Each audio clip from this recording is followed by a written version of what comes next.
Alhamdulillah. Walladzi anzala sakinata fi qulubihim yastaghfiruna ma'amanihim walillahi fil samawati wal ardi wallahu akbar. Asyhadu an la ilaha illallah wa la syarika lah wa asyhadu anna Muhammadan abduhu wa rasuluh. Allahumma shalli ala Muhammad wa ala Muhammad sallallahu alaihi wa sallam. A'udzu billahi minasy syaithanir rajim. Ya ayyuhalladzina amanu ittaqullaha wa qulu qawlan sadida.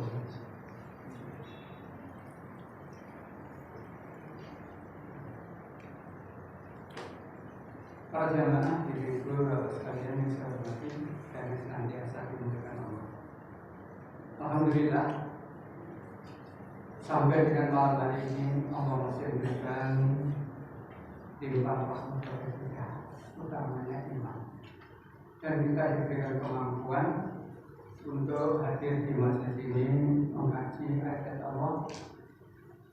Mudah-mudahan apa kita lakukan senantiasa dapatkan ridho dari Allah Taala. Kita awali dengan ucapan basmalah.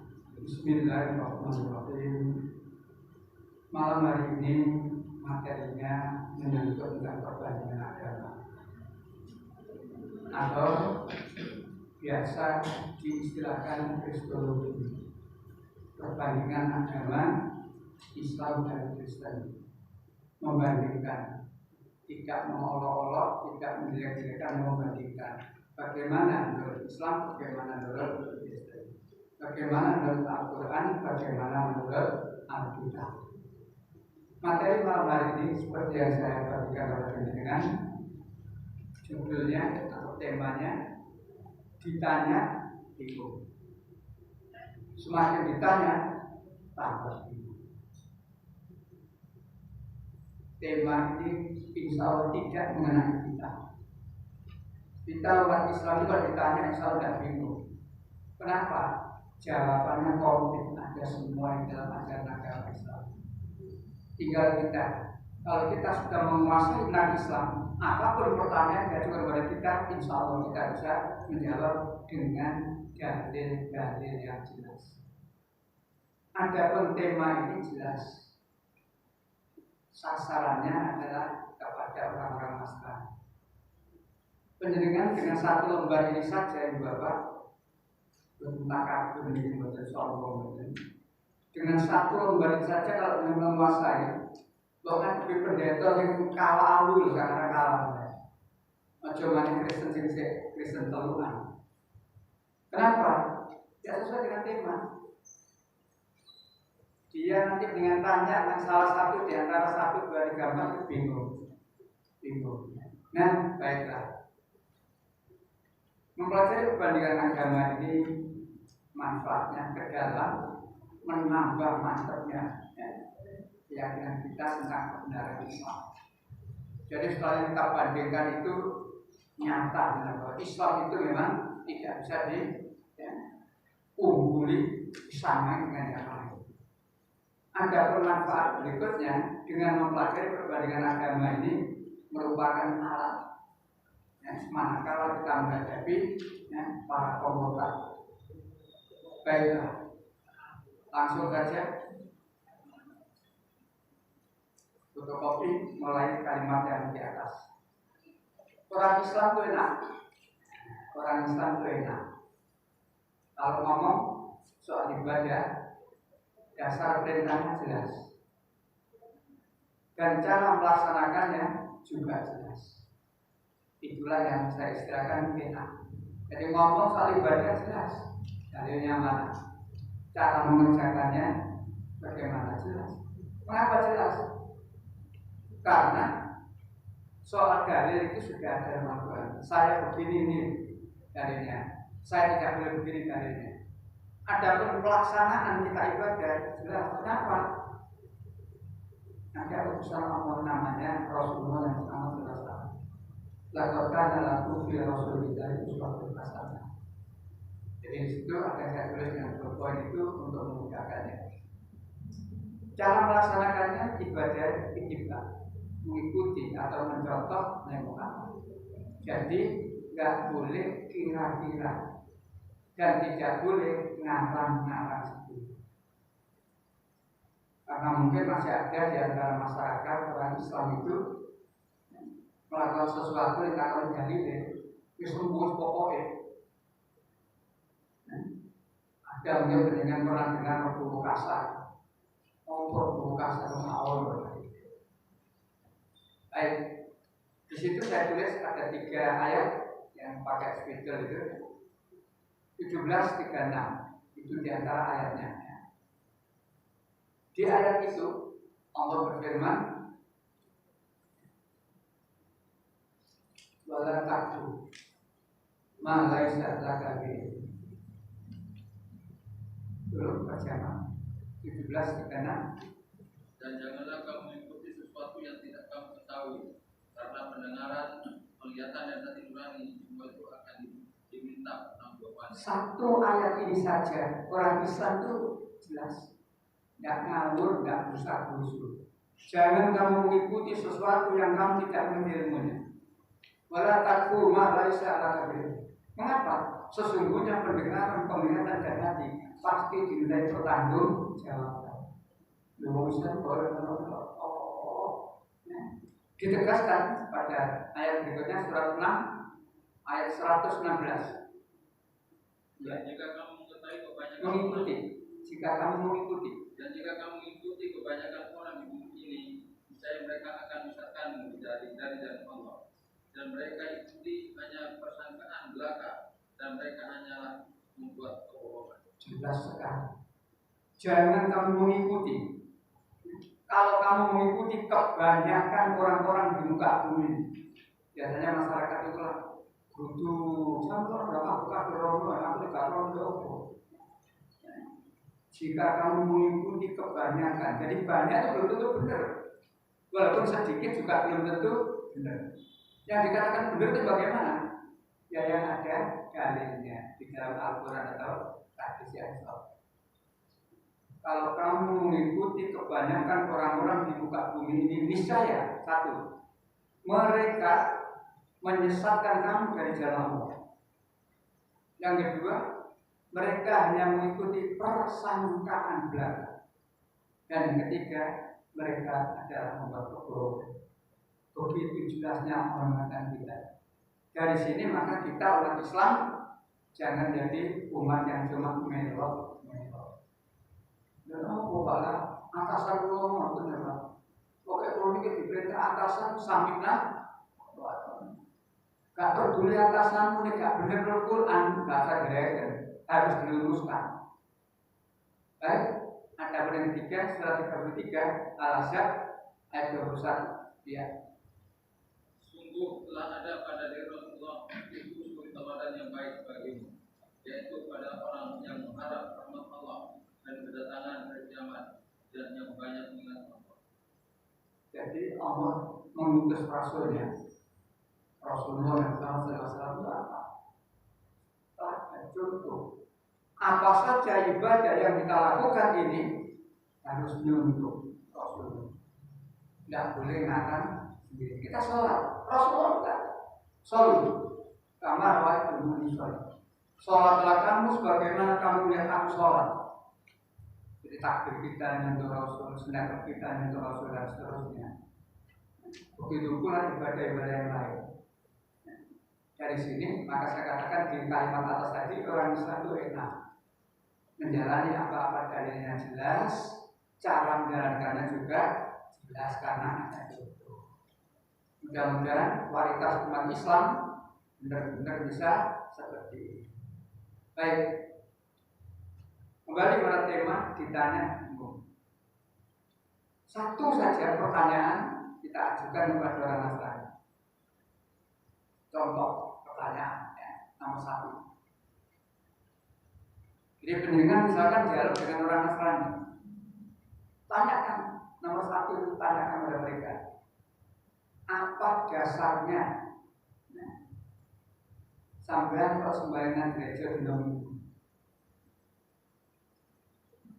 Umumnya yang senang gereja dengan apa? Akal kali kita. Mereka minggu. Tidak ada dalilnya di Alkitab. Jadi Alkitab yang terdiri dari Perjanjian Lama, Perjanjian Baru, tidak ada perintah ibadah hari Minggu, tidak ada.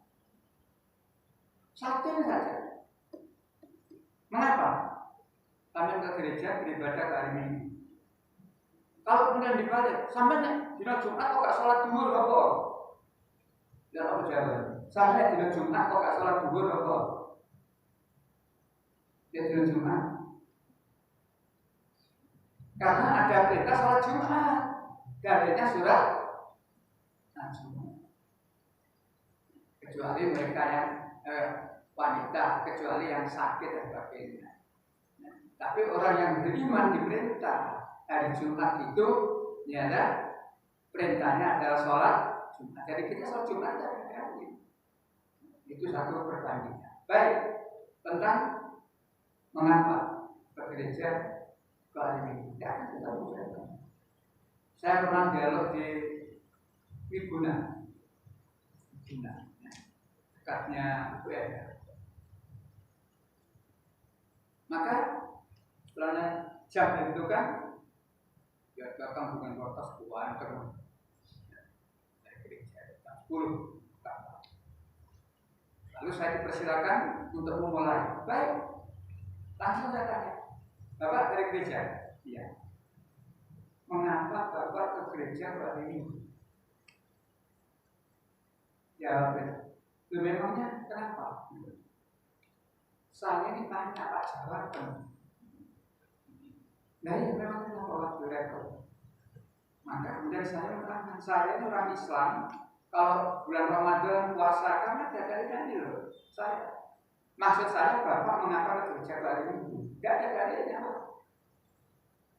Dalilnya itu adalah hari Sabat, hari Tujuh. Sebelah kiri itu dalil menurut Alkitab.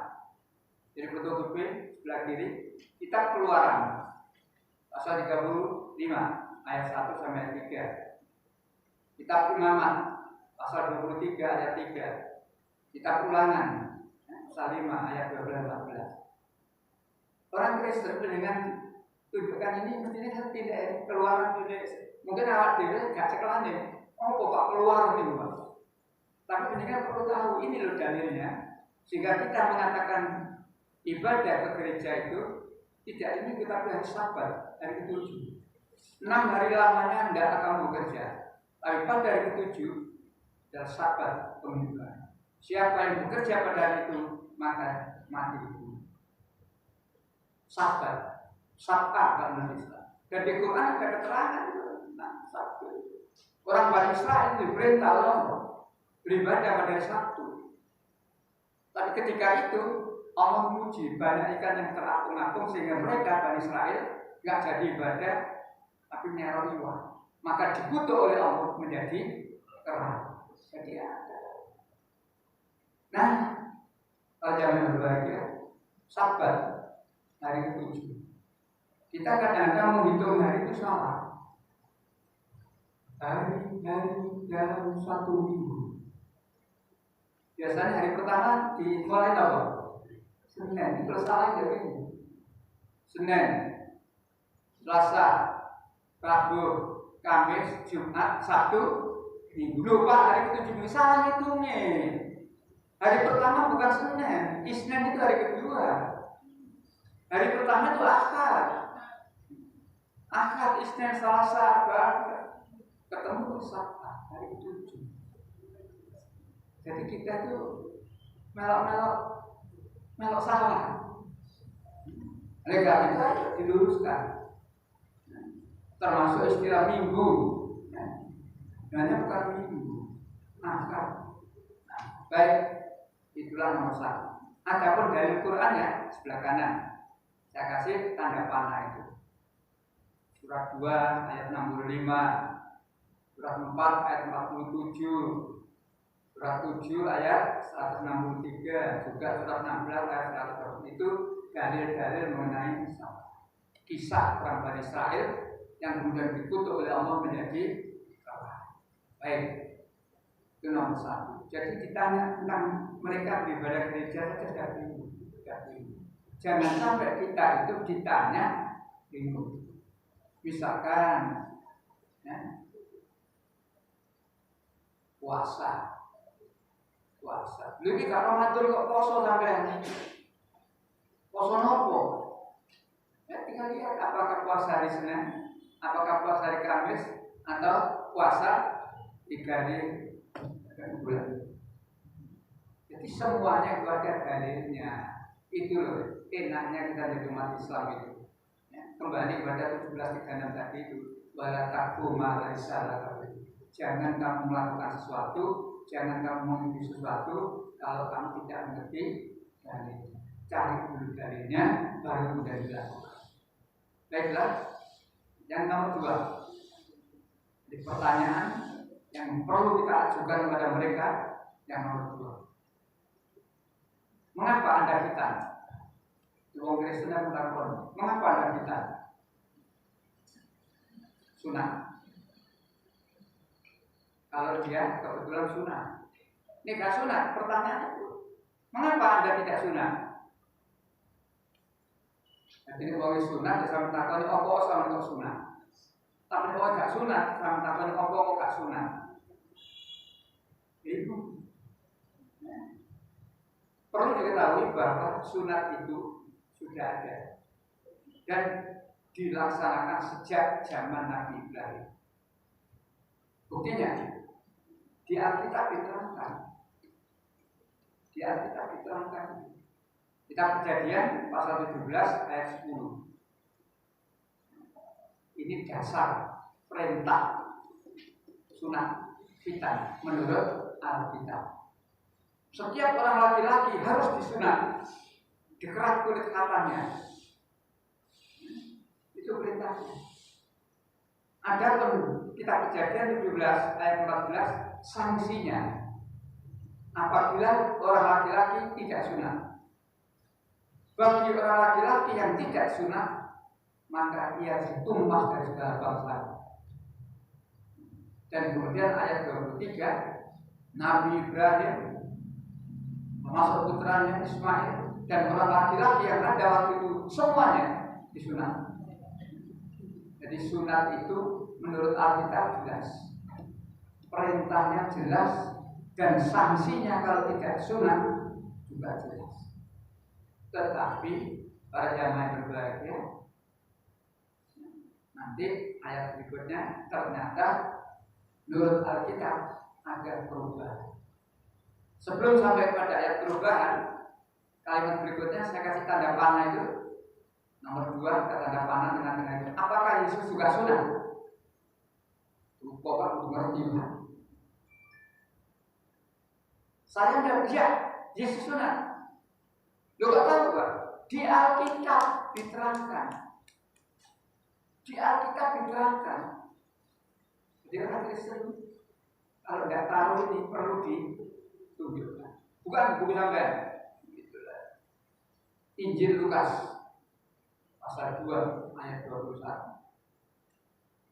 Ketika berumur 8 hari, ia menjadi sunat dan diberi nama Yesus Kristus.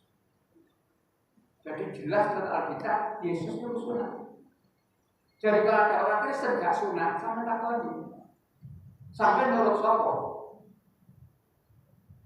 Sampai itu mengikuti Yesus, tapi sampai gak belum niru Yesus. Itu kalau dia tidak sunat pada Yesus. Tapi kalau dia sunat dia salah, gak sunat dia salah. Ayat berikutnya. Nah, ketika membaca ayat dari Paulus, jadi bingung. Paulus itulah yang banyak melakukan perubahan dari Alkitab. Dari Alkitab yang ada sekarang ini, sebagian besar isinya ada hasil rekayasanya Paulus. Walaupun di dalam Alkitab itu masih ada sisa-sisa firman Allah.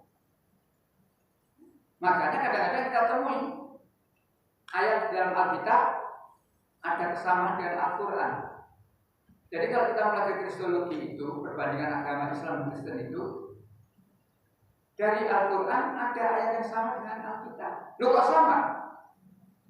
Kalau kita menemui ada ayat yang sama antara Alkitab dengan Al-Quran, jawabannya itulah buktinya bahwa Al-Quran, Alkitab itu adalah dari Allah, dan itulah ayat-ayat yang belum diubah. Kalau kemudian menemukan perbedaan, ayat Quran kok beda dengan Injil? Jawabannya jelas, karena Injil itu sudah dirubah. Contoh, menurut Al-Quran, babi itu haram betul. Babi haram. Tidak Al-Quran saja yang mengharamkan babi. Alkitab, Injil juga jelas.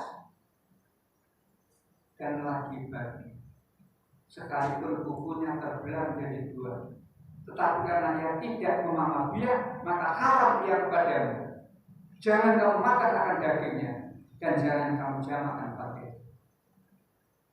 Jadi menurut kitab Imamat pasal 11 ayat 7 jelas, babi itu haram dimakan. Dijamak bangkainya saja najis itu. Tapi menurut orang Kristen, nikwayai mangan babi itu kayak pesta besar, padahal dilarang. Nah yang begini ini mereka perlu ditunjukkan iki loh. Itulah ada persamaan. Quran mengharamkan babi, Injil juga mengharamkan babi. Loh kok bodoh? Itulah ayat Allah yang belum dirubah. Adapun kemudian ada ayat dalam Alkitab kok membolehkan makan babi, itulah ayat-ayat yang sudah dirubah. Siapa yang merubah? Karangan Paulus. Jadi Alkitab yang ada sekarang ini justru sebagian besar hasil pemikirannya Paulus. Nah, itulah contoh. Baik, kembali pada masalah sunat. Yesus sunat. Jadi kepada orang Kristen yang tidak sunat, berarti dia menyalahi ya, ajaran yang dibawa oleh Yesus. Ada pun orang Kristen yang sunat, ayat berikutnya perlu ditunjukkan. Nah, ketika membaca ayat dari Paulus, jadi bingung. Kenapa? Berdasarkan kitab Titus pasal 1 ayat 10. Di situ diterangkan orang yang sunat tidak tertib dan menyesatkan. Menurut kitab Galatia pasal 5 ayat 2 dan ayat 6, sunat tidak berguna. Galatia pasal 6 ayat 15, sunat adalah hal baru. Dan seterusnya. Ini semua adalah ayat-ayat bikinan Paulus. Jadi kalau ada orang Kristen tidak sunat, mereka mengikuti ajarannya Paulus, tapi mereka menyalahi Yesus. Oh, Yesus sunat, mengapa dia tidak sunat? Inilah pacaran bagian. Maka saya katakan ditanya bingung, semakin ditanya tambah bingung. Jawab sunat salah, jawab tak sunat salah. Ada pernah dua orang bule nonton sepeda goes itu, bawa sepeda pancar itu lewat gang muka rumah saya. Rumah saya memang gangnya sempit, sepeda motor tutup sempit. Nah waktu itu dua bule nonton sepeda pancar. Muka rumah saya tak, tuan-tuan, maaf saya kepingin kenalan. Langsung saya tanya, tuan-tuan sunat? Bingung. Lama tak jawab. Saya ulang lagi, apakah tuan-tuan sunat? Karena dia tidak jawab, saya bilang, andai kata tuan sunat, tuan berarti menyalahi ayat Paulus. Karena Paulus melarang. Tapi andai kata tuan tidak sunat, berarti tuan melanggar ayatnya Yesus. Yesus sunat. Bingung. Alhamdulillah gak dilihat mana. Jadi kita perlu kita mendahului. Satu lembar saja saya katakan, nggak usah kaget. Satu lembar saja dengan menguasai, ya, insya Allah. Tidak kualah pada mereka. Mau coba Kristen yang teluan, benggolane itu, jak jauh. Nah, tidak ada. Kami dari Yayasan Kiai Haji Abdul Wasiat sudah beberapa kali jalan. Tempatnya di Gunung Surabaya pernah, Sidoarjo pernah. Biasanya dua orang dari Islam, 2 orang dari Nasrani. Yang tengah moderator yang mengatur jalannya. Waktu itu saya ketiban tema, betulkah Yesus itu Tuhan? Jadi waktu itu temanya, betulkah Yesus itu Tuhan? Jadi kalau dialog tentukan supaya tidak mabrak orang lain dulu nih. Menurut mereka aja Yesus Tuhan. Dikatakan mana dalilnya? Tidak ada satu ayat pun dalam Injil yang mengatakan Yesus itu pengakuan Yesus ya. Tidak ada satu ayat pun dalam Injil yang Yesus berkata saya itu Tuhan. Adapun ayat yang mengatakan Yesus adalah Tuhan itu bukan firman Allah, itu bukan ucapan Yesus. Itu. Nah, jangan berbagai balik. Jadi nomor 2 masalah kita. Masalah kita. Jadi orang Kristen kalau sunat ya salah, tidak sunat ya salah. Apakah dalam Al-Quran ada pertentangan? Tidak ada. Kalau di Kristen jelas ada pertentangan. Quran ada pertentangan. An-Nisa 82.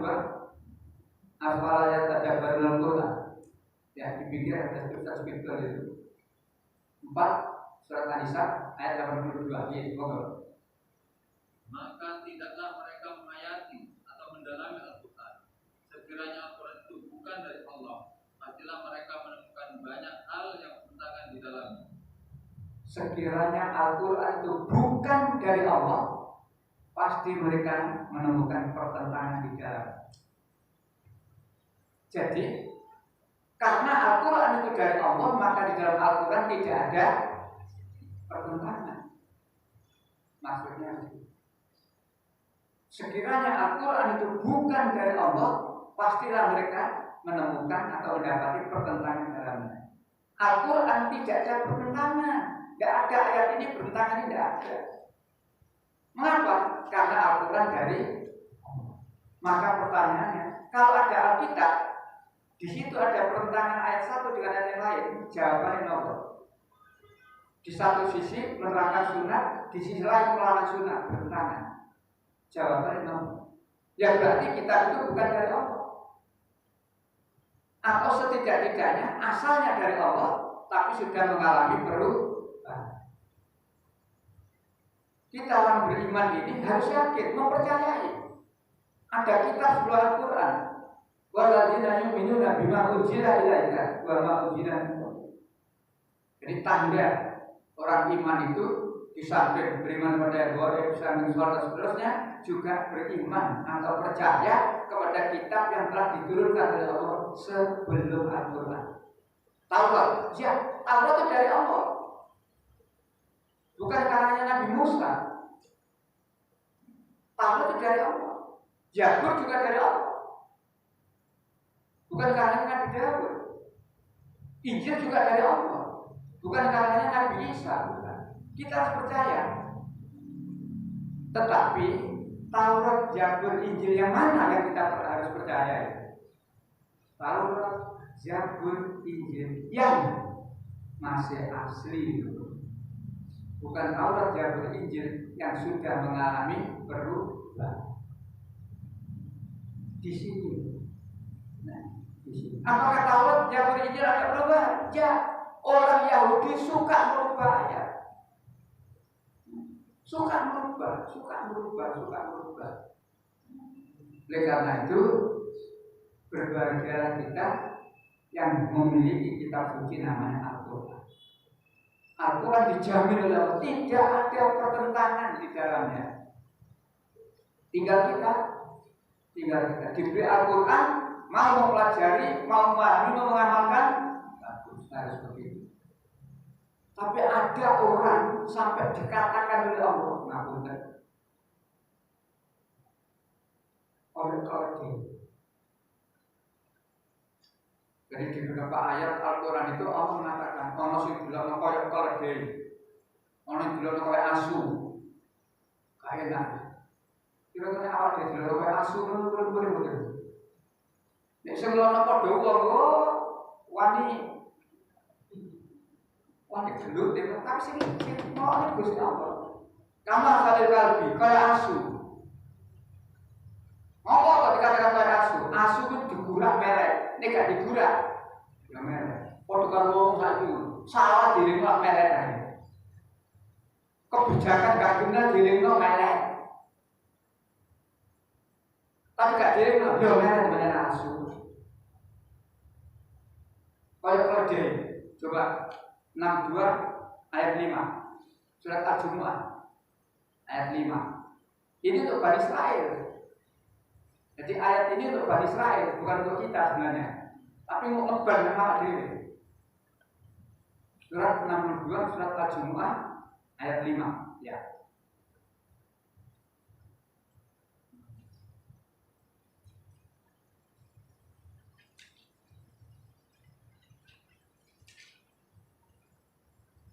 Ketemu? Perumpamaan orang-orang yang diberi tugas membawa Taurat, kemudian mereka tidak membawanya, tidak mengamalkannya adalah seperti keledai yang membawa kitab-kitab yang tebal. Sangat buruk perumpamaannya, sangat buruk perumpamaan kaum yang mendustakan ayat Allah. Dan Allah tidak memberi petunjuk kepada orang-orang yang zalim. Bani Israel diberi kitab namanya Taurat. Mestinya Taurat itu untuk diamalkan, tapi tidak diamalkan. Diibaratkan seperti keledai, diberikan kitab, nah, tapi tidak cuma di orang Islam diberi apa oleh Allah? Kitab apa? Al-Quran. Nah, di orang Islam diberi Quran gak diamalkan, berarti podo, koyol ayatnya banyak Bani Israel. Tapi di orang Islam diberi Quran gak diamalkan. Panggungnya mesra demi Allah saya bersumpah nek ngono tok. Murid Quran tidur di rakyat di muka. Nah, itu yang seperti keledai. Sing kaya asu. 176. Surat Al-Araf surat 7 176. Katakan Allah kama fadil kalbi. Mereka itu seperti anjing. Jangan sampai ayat-ayat ini mengenai kita. Kawin apa ya? Dan sekiranya kami menghendaki niscaya kami tinggikan derajatnya dengan ayat itu. Tetapi dia cenderung kepada dunia dan mengikuti keinginannya yang rendah. Maka perumpamannya seperti anjing. Jika kamu menghalaunya, dijulurkannya lidahnya. Dan jika kamu membiarkannya, dia menjulurkan lidahnya juga. Demikianlah perumpamaan orang-orang yang mendustakan ayat kami. Maka ceritakanlah kisahnya agar mereka berpikir. Kalau orang itu mau dengan Al-Quran, derajatnya ditinggikan oleh Allah. Kalau kamu menghendaki, pasti kami tinggikan derajat dengan ayat kami. Siapa yang mau nurut dengan aturan Allah dan Rasulnya ini, derajatnya ditinggikan. Tinggi waktu hidup di dunia maupun tinggi derajatnya di sisi. Tapi karena mereka mengikuti keinginan yang berbeda, mengikuti hawa nafsu, maka perumpamaan mereka seperti anjing. Seperti anjing. Kalau kamu halau, dijulurkan lidahnya, merek. Kalau tidak kamu halau, ya merek nafsu. Jadi kalau ada orang sekarang itu keliru dilingno merek, gak dilingno merek nafsu. Mudah-mudahan negeri kita gak dipimpin orang-orang seperti itu. Misalnya cuma melek, nah, orang mana sih dulu 179. Kalau tadi 176, sekarang 179. Dan sungguh akan kami isi neraka jahanam banyak dari kalangan jin dan manusia. Manusia bagaimana? Mereka memiliki hati, tetapi tidak dipergunakannya untuk memahami ayat Allah. Terus. Dan mereka memiliki mata, tetapi tidak dipergunakannya untuk melihat tanda-tanda Tuhan Allah. Terus. Dan mereka mempunyai telinga, tetapi tidak dipergunakan untuk mendengarkan ayat Allah. Maka mereka hewan ternak. Seperti hewan ternak, bahkan lebih sesat lagi. Mereka itulah orang-orang yang lengah. Mereka diberi hati, tidak digunakan memahami ayat-ayat Allah. Artinya coba dibandingkan, ya apa aku bisa diangkat mana, ya apa aku bisa dipilih mana, ya apa ngomong kok ayo. Jadi pikir dunia. Artinya cuma dia mikir dulu. Sing kecil pinjaman pinjol. Jadi pikir ya apa aku bisa gak ditagih pinjaman. Artinya tiga mikir urusan mentok, tidak untuk memikirkan ayat Allah. Diberi mata, tidak digunakan melihat tanda-tanda kuasa Allah. Begitu pula diberikan telinga, tidak mampu mendengarkan ayat Allah. Ulai kata mereka seperti binatang ternak, baru ada, lu yang temen. Kok dikatakan lu yang temen ya Allah?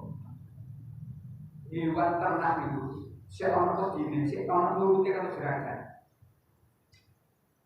Anak orang biasa. Jadi boy mana? Istilah gerakan boy tak orang ya. Hewan ternak itu istilah gerakannya si orang. Begitu pula kalau naik, boy ada tamu, nanya itu. Jadi anak orang gak kira belas karo Gusti Allah, berarti kalah karo hewan tamu. Kak wena. Alhamdulillah jangan sampai ada itu mengenai kita. Baik, dua sudah.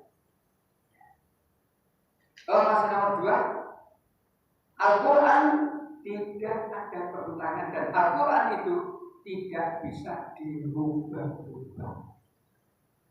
Al-Quran itu firman Allah. Sejak difirmankan oleh Allah sampai kiamat nanti, Al-Quran tidak akan mengalami perubahan.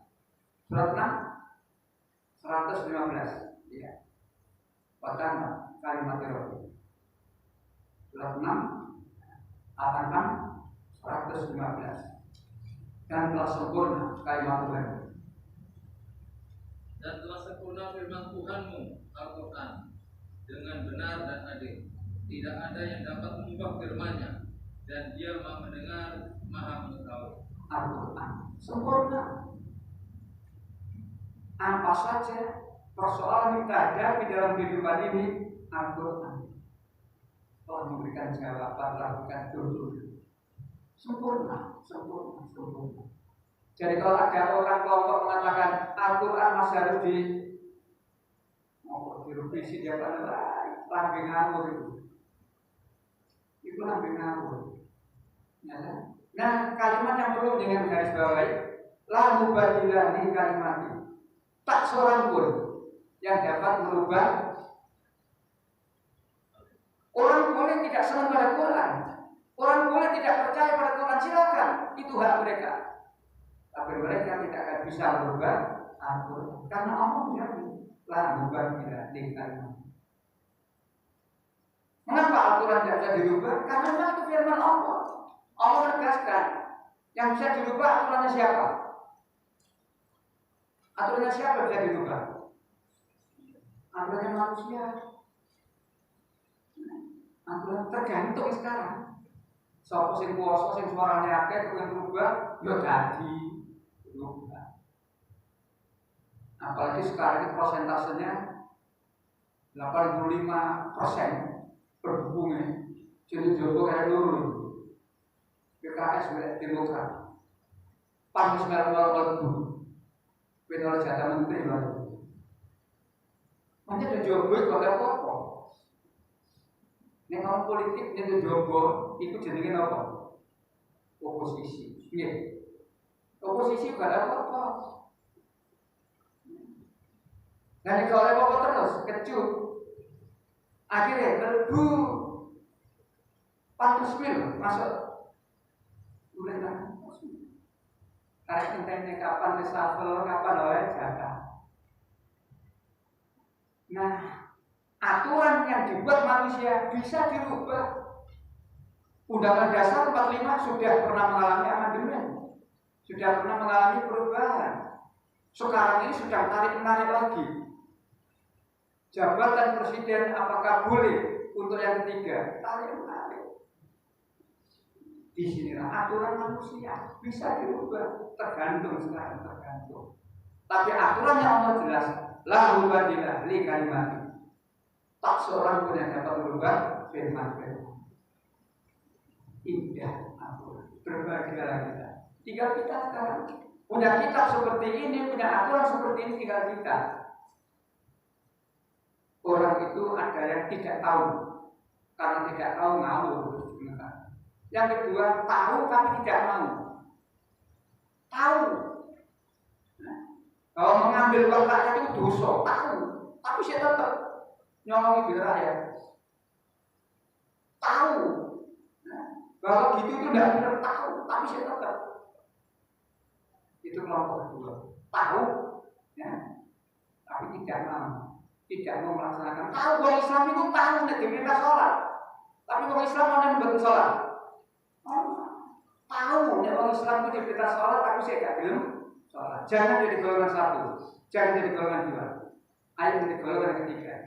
Tahu dan mau. Samina. Saya tahu bahwa saya diperintah oleh Allah untuk sholat, maka saya siap melaksanakan sholat. Saya tahu bahwa saya diperintah oleh Allah untuk dakwah, menyampaikan kebenaran, mengajak orang berbuat baik, mencegah kemungkaran. Siap. Jangan terus syukur, Pak. Itu namanya tahu tapi tidak mau. Mati dalam rangka menyampaikan kebenaran itu sahih. Mati dalam keadaan menurut mau, berbuat maksiat dan lain-lain sahih. Pindah itu ini sahih, ini sahih, tinggal beda. Baik, Bapak saya hormati, nomor 3. Ditanya bingung, semakin ditanya bingung. Nomor 3, sebenarnya Yesus itu diutus untuk siapa? Tanyakan pada Yesus. Al-Quran tidak ada istilah Yesus. Di Al-Quran apa istilahnya? Al-Masih, Isa putra Maria. Jadi di Quran tidak ada Yesus. Beda istilah. Di Quran ada Maria. Yang ada Maria.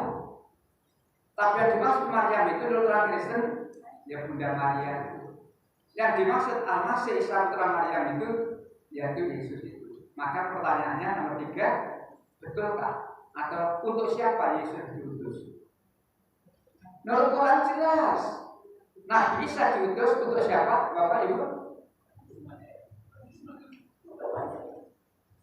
Yang saya beri tanda panah itu. Ayat-ayat itu jelas. Nabi Isa diutus oleh menjadi Rasul khusus untuk Bani Israel. Dan ternyata ayat seperti itu Yesus juga mengatakan dalam Injil, aku diutus hanya.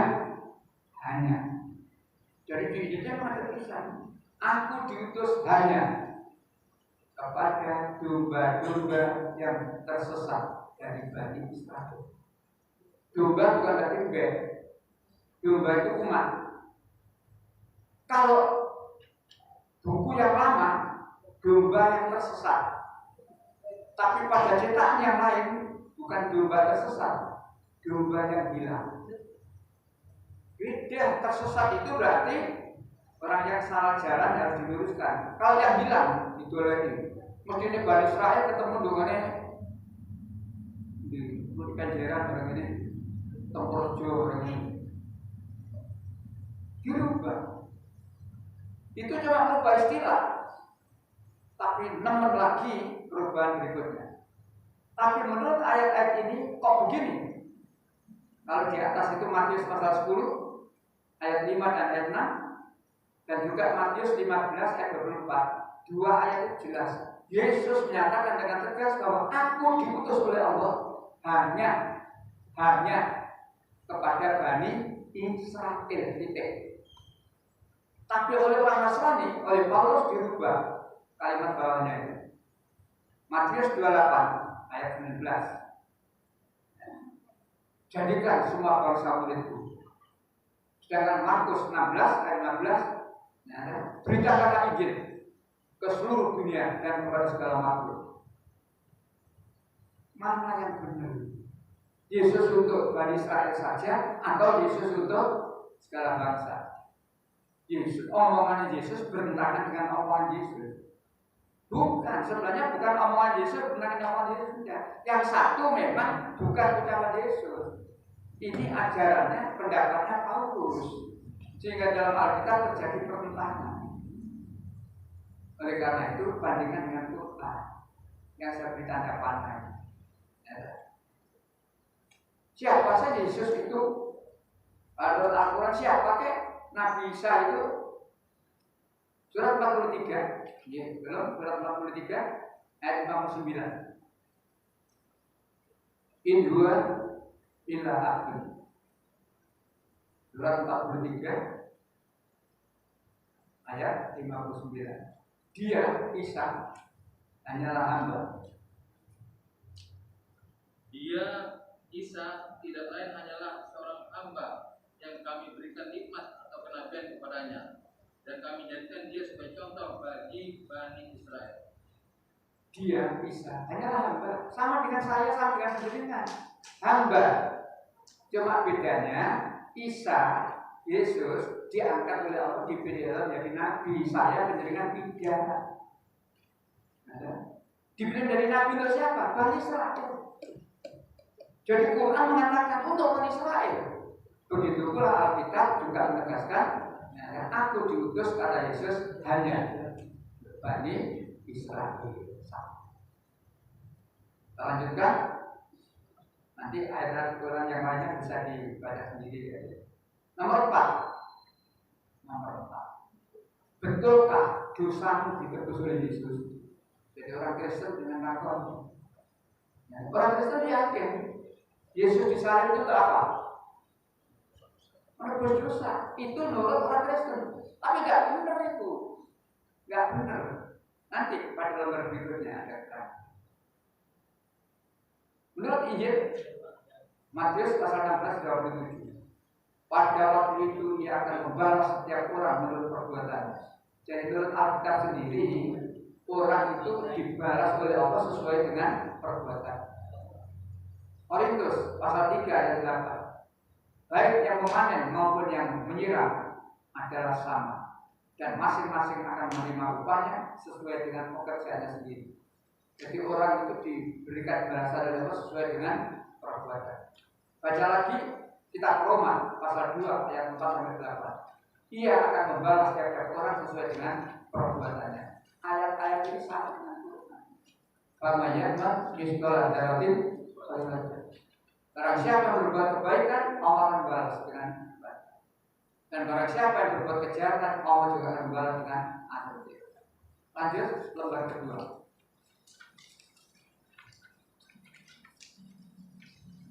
Periksa kembali nomor 4 tentang pengampunan. Kalau menurut keyakinan orang Kristen, dosanya orang Kristen itu ditanggung, ditebus oleh Yesus. Itu Kristen benar. Masuk ke opo wae aman. Mergo dosane mana tebus. Aman. Aman saiki. Kecelok ini. Dan orang kafir memang begitu. Coba jangan lihat orang kafir. Surat Al-Ankabut, surat 29 ayat 12. Quran terangnya tuh. Orang kafir berkata pada orang beriman, karena uangnya sing iman, percaya enggak? Surat 29 ayat 12. Hati-hati ya.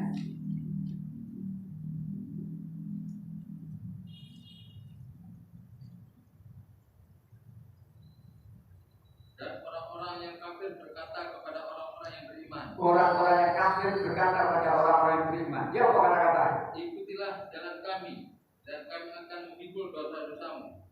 Padahal mereka sedikit pun tidak sanggup memikul dosa-dosa mereka sendiri. Ikutilah jalan kami, melok agamaku, melok tak tebus dosamu.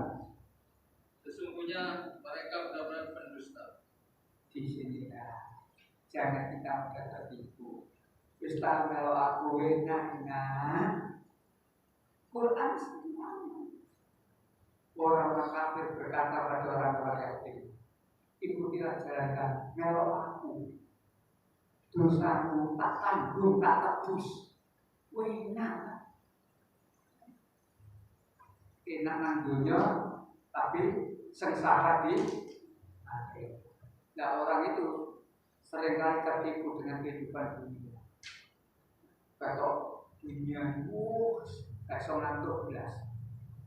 Tapi tidak urusan akhirat, tidak urusan agama. Soal Surabaya itu tidak manusia. Baik, kembali pada halaman 2, ya, tanda panah. Periksa kembali nomor 4. Alkitab sendiri menyuruh tobat.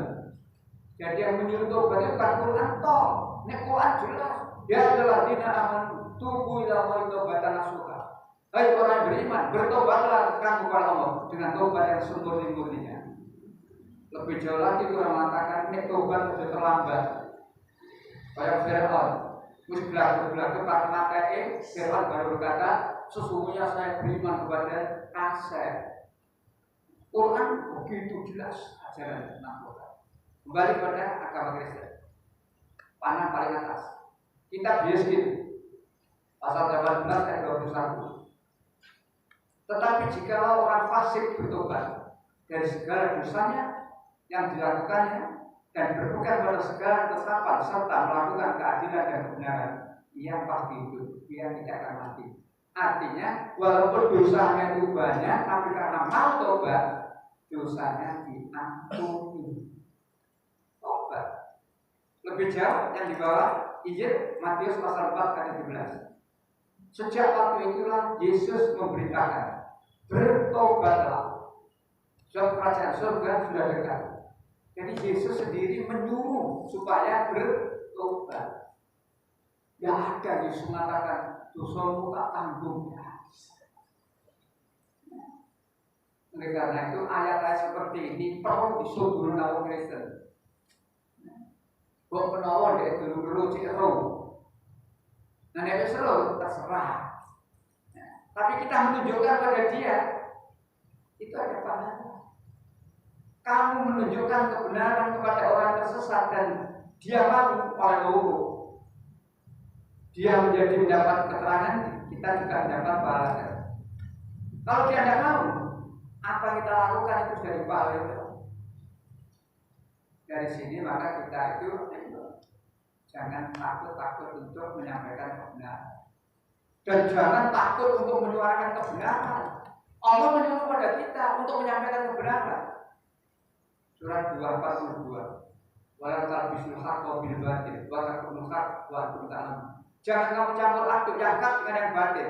Islam itu hak, selain Islam batil harus dicampur. Wa taqulul haqq. Jangan kamu tutup-tutupi, jangan kamu sembunyikan yang hak itu.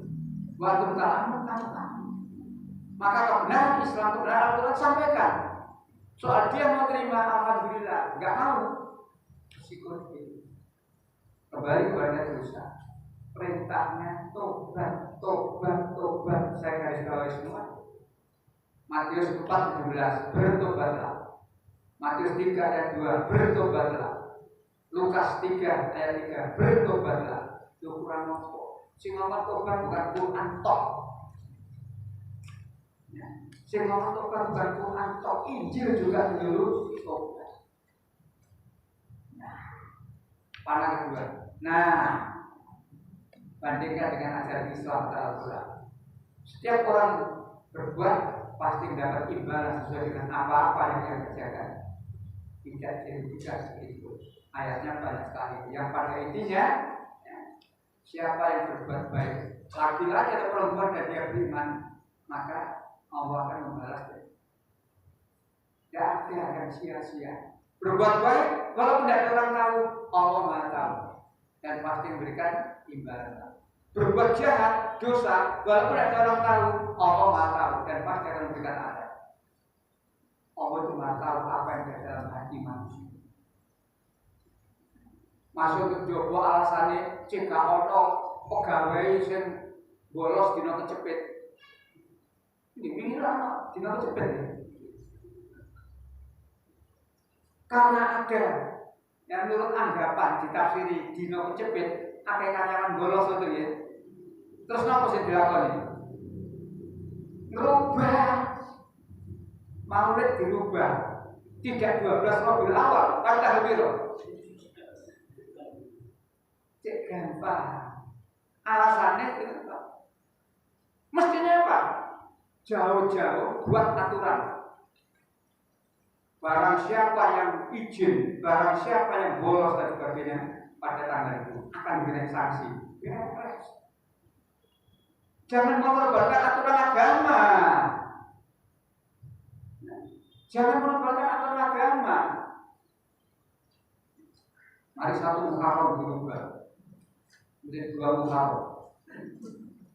Mari Maulid dirubah 13 Rabiul Awal. Menapa meneh dirubah? Nek panjang hati ning duweni ya, keinginan jahat Islam, laknat Allah. Nek niate jahat Islam, laknat Allah. Soal alasan sebetulnya supaya gak ono karyawan bolos sebagainya. Silakan kamu beralasan. Manusia bisa kamu bujuri. 4:108 ayatnya. Kamu bisa bersembunyi dari manusia. Surat 4 ayat 108.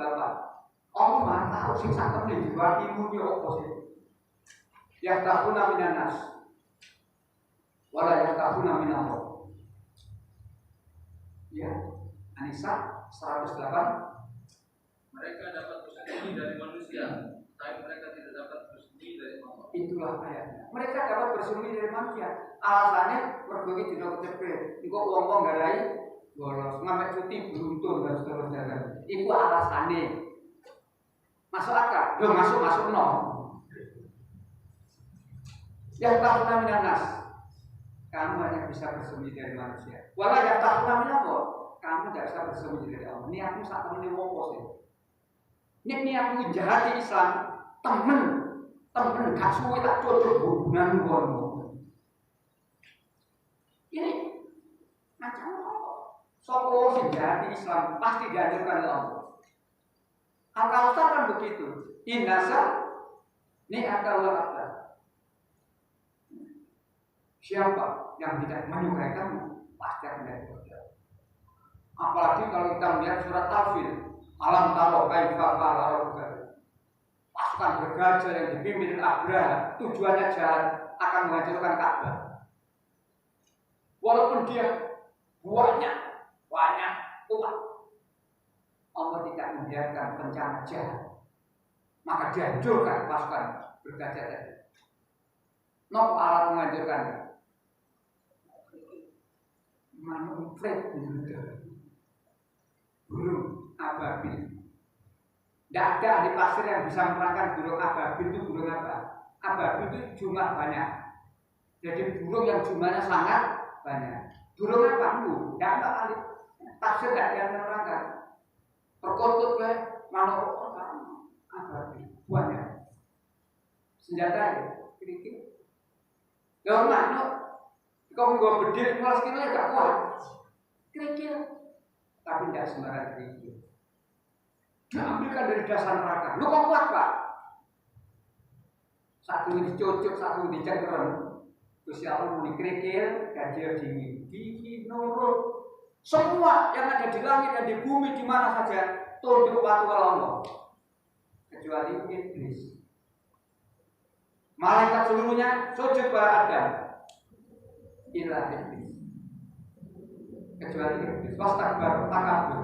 Jadi saiki ana wong gak nurut marang Gusti Allah berarti iblis. Maka kira-kira nurut dicengkerem kiri kanan. Cocok siji. Berarti tiap manuk gawa telu. 10 ke manuk. Begitu sudah ngumpul sebegitu banyak Allah berkata, manuk colno kira-kira. Seraya mengatakan kira-kira balik ke panas mana. Pasukan bergajah dan gajah-gajahnya mati bergelimpangan. Bagaikan daun yang dimakan, itulah orang yang punya niat jahat terhadap agama Islam. Ini bukan hanya sejarah zaman dulu, sekarang dan akan datang. Siapa sing jahat di Islam pasti akan dihancurkan oleh Allah. Ini perlu kita terangkan di mana saja. Ya. Ada pun diterangkan ini sepani, orang dan lain. Israel itu tekannya suatu waktu isu awan bumi gak ada permisi. Para itu hubungan itu. Baik, perjalanan yang berhasil. Tobat sudah. Mengenai dosa. Panah ketiga, lembar kedua. Mengenai dosa. Dia tobat. Gak ada sebut tebus dalam agama Islam. Ayat-ayatnya itu ya, 66 ayat 8 sebagainya itu ayat tobat. Ya. Dan sebelah kanan itu jangan terlambat berkegiatan. Bawahnya nanti yang ada garis pinggir 2 dan masih banyak lagi, tinggal kita ngerti atau kan. Kita mau tobat atau keras kepala, hanya menggantungkan orang lain. Kadang-kadang orang begitu, orang langsung sadar tobat, orang selalu tangguh, ya. Masih banyak di antara kita umat Islam yang salah memahami agamanya sehingga mereka cenderung menggantungkan orang lain. Akibatnya apa? Pasti menyesal.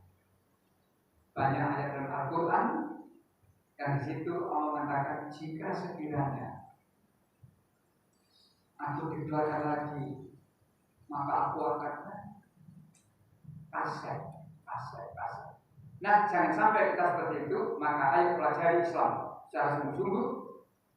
Setelah paham, ayo kita amalkan dalam kehidupan sehari-hari dan kita dakwahkan kepada orang lain sehingga orang yang dulunya tidak mengenal ajaran Islam menjadi mengenal dan semoga menjadi orang Islam yang kafir. Bentuk apalagi kemudian dibandingkan bagian nomor 1 4 tadi perbandingan tadi sungguh.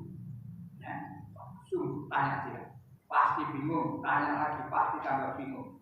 Agama Islam pasti membimbing manusia untuk mendapat kebahagiaan di dunia sampai di akhirat kelak. Tinggal manusianya mau atau tidak mau. Ayo kita istiqomah dalam agama Islam dan jangan sekali-kali kita mati kecuali tetap dalam keadaan beragama Islam. Betul lebih sini ke apa? Masuklah kamu dalam Islam kalau berubah. Jangan kamu mati kecuali dalam keadaan husnul khotimah. Akhiri dengan kata alhamdulillah. Amin. Bismillahirrahmanirrahim. Assalamualaikum warahmatullahi wabarakatuh.